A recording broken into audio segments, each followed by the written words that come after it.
Hey friends! Today, what I wanted to bring up was feeling intense emotions because I am very much someone who feels very, very deeply. And when I was younger, I didn't know how to handle those emotions. They were too intense for me to navigate through, especially when you're younger and you're trying to figure things out and the emotion just takes over your entire body. It's like you're possessed.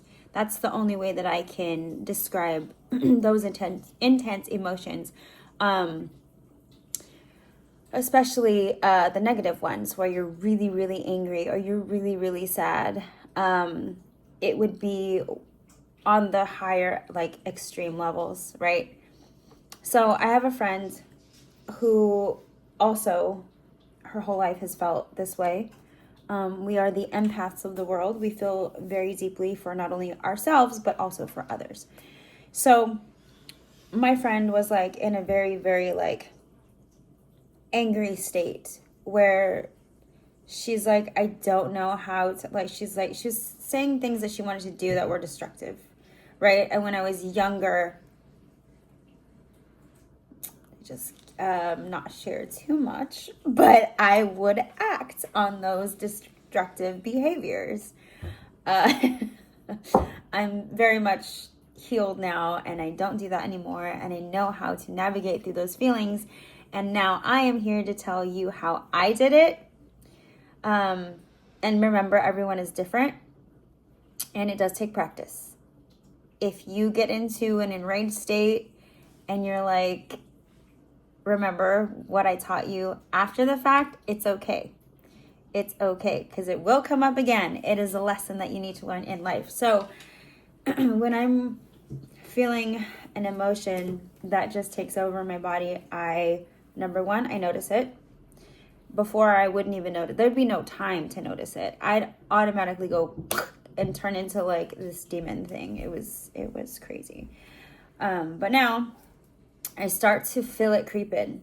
It's never just it creeps in. And you need to notice and check it right away. You need to validate your feeling. Say somebody said something to you, did something, whatever. Externally, we don't care about what they did. We care about how we feel. So you start to feel it and you allow yourself to feel it, but you cap it at a certain level. When it tries to take over, be like, no, no, no, no, no, no. I'm not giving that action, that person, that whatever it is that caused this. Normally, it's something that happens externally. You're not going to give your power to that. You're going to remain in your own power. So you're going to allow yourself to feel the emotion. So say this happens with overthinking. I'll give you two scenarios that happened to me recently. So I started to think about something and I started to notice an old pattern that old Serena used to do where I kind of spiral. I would start to think about a negative thought that would create another negative thought and another one, and it would just kind of like, actually it would snowball because it would get bigger and my emotions would start to like go into like panic or anger. My anger would grow. Obviously that's not productive. That's not going to help me at all. So the other day I actually started to think, and then I had another thought and I was like, ooh, is this going in the direction that I want it to go? No.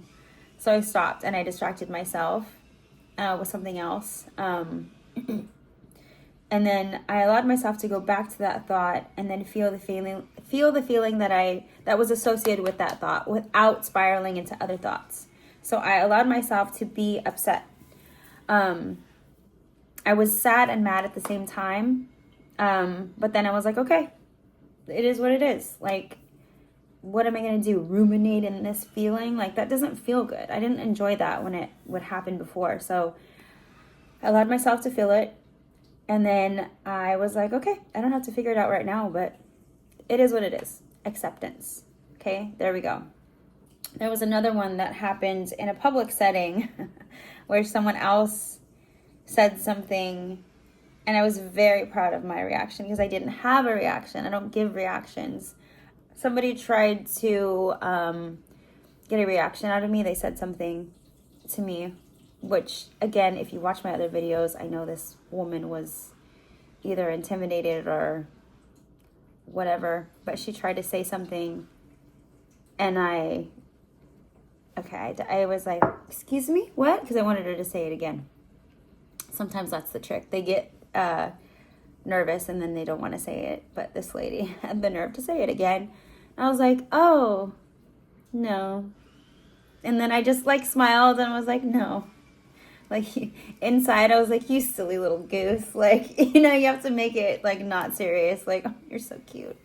Oh, I'm disrupting your energy, so you're trying to get to mine, but you can't. Sorry. What she said did bother me. I'm not gonna sit here and say that I'm unaffected by things, but I didn't allow it to be so much where I felt it in my body. I was like, oh, that's so rude. But I was like, I don't like this. But I cut it off. I was at a party. I wanted to enjoy my time. It was a barbecue. My dog was there playing with other dogs. And I was just like, I was enjoying my time. She said something. It's only her in this entire place that obviously feels this way. Let her be, whatever. So it was really nice to feel the feeling for like 2.5 seconds and then let it go and be like, oh, poor you silly girl. Or actually, she was quite older, but anywho, back to my friend who was feeling the intense emotions. She's like, I don't know how to stop feeling this way. It's too intense. I'm too angry. I want to like basically fight somebody. And I was like, okay, well, that wouldn't be productive, would it? Like, what would that do? Put you in jail? You'd have bigger problems. So, or be charged with assault. Let's deal with one problem at a time, right? So she's like, well, how do you get out of your intense, like, anger? And I was like, well, first of all, I don't allow it to get that intense anymore. But when I did, I started to journal. So if I was at home and I was feeling something super intense, I would feel the emotion and picture it going like through my pen and getting it out of me. I would get it out of me and onto the paper. I would write exactly what I was feeling, profanities and all, you know, like, you know. Or I would get on the phone with someone who has this space to hear it. I'd be like, do you have a minute? Can I vent? Great. And then I would just let it out. And then, of course, you have to ask. You can't just call people and like trauma dump on them. That's what we call it, trauma dumping. You don't want to do that. You want to ask. You want to have a person that your go-to person. And if you don't have that, put it out on paper or talk to yourself. Just be like, you know what? Or if you have pets, they're great for that. You're like, you know what I was thinking? Blah, blah, you know, whatever. Right, Miso? Miso has heard some things. But there are different ways, there's different outlets that are healthy and beneficial. And then, you know what's great about journaling, though, is you can go back and read it and be like, wow, I was angry. And it's not so serious later on. So 3 steps that I would take are allowing myself to feel it, get it out of my body by journaling or talking about it. And then I would do something that I enjoy. So, or if it's still like pent up in my body, I'd go work out. I'd go run. I would do something physical. So if you're into weight training, go lift weights. If you're into running, go run. If you're into dancing, dance. Like, you have to move your body to get that energy out. And then once you've done that, then you can go back and reflect on the situation with a level head instead of with chaos, because you can't see the picture clearly when you're deep immersed in an emotion. So I hope those 3 steps help you if you feel intense emotions. I'm going to finish my breakfast. Cheers, and I will see you next time.